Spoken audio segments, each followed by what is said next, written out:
राधे राधे दोस्तों। आज सुनते हैं गुरुवार व्रत कथा। प्राचीन समय की बात है। किसी राज्य में बहुत बड़ा प्रधानी प्रतापी राजा रहता था और वो निर्धन लोगों की मदद करता था। लेकिन उसकी रानी को यह बात अच्छी नहीं लगती थी।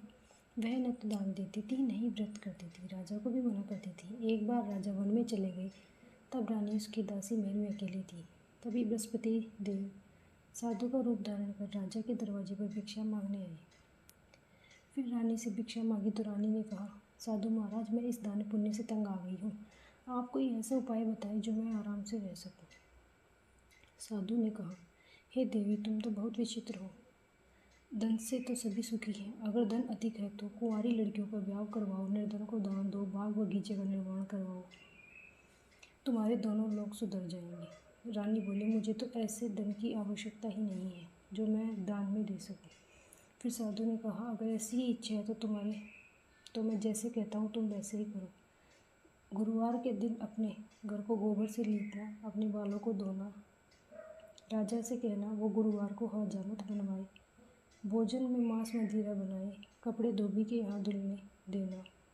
और बृहस्पतिवार को ऐसा करने से तुम्हारा सारा धन नष्ट हो जाएगा।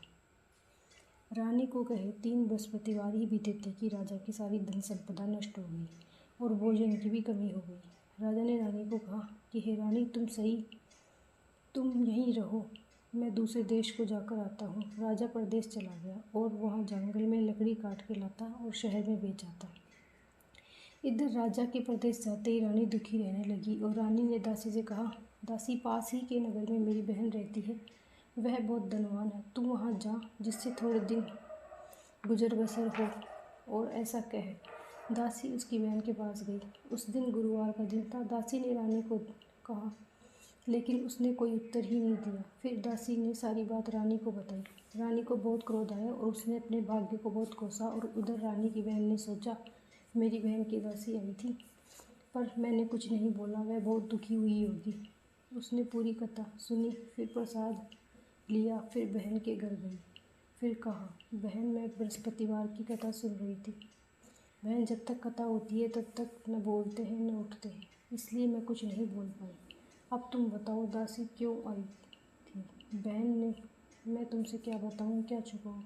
बहन, हमारे घर में अन्न का एक दाना भी नहीं है। ऐसा कहते ही रानी की आंखों में आंसू आ गए। फिर उसने मेरी बहन को पिछली बातें बताई। रानी की बहन बोली, देखो बहन, भगवान बृहस्पति देव सबकी ही मनोकामना पूर्ण करते हैं। देखो, शायद तुम्हारे घर में अनाज हो। पर रानी को विश्वास नहीं हुआ। पर बहन के आग्रह करने पर उसने दासी को अंदर भेजा तो उसने सचमुच उसे अनाज का घड़ा मिला। उसे देखकर रानी हैरान हुई। दासी ने रानी से कहा, जब हम भोजन नहीं मिलता था तो हम व्रत ही करते थे, इसलिए इनसे व्रत की कथा भी पूछ ली जाए और विधि भी पूछ ली जाए, बाकी हम भी व्रत कर सके। रानी ने अपनी बहन से पूछा। रानी की बहन ने बताया, इसमें चने की दाल व मुनक्का से भगवान विष्णु की केले की जड़ से पूजन करें तथा व्रत कथा सुने और पीला भोजन ग्रहण करें, पीले वस्त्र ग्रहण करें, इससे भगवान खुश होते हैं। उन्हें व्रत विधि बताकर रानी की बहन अपने घर चली गई। 7 दिन के बाद गुरुवार आया तो रानी व दासी ने व्रत रखा। गुड़साल में जाकर चना व गुड़ लेकर आई, इससे केले की जड़ विष्णु भगवान का पूजन किया। फिर पीला भोजन कहाँ से लाए, ऐसा लेकर सोच में पड़ गई।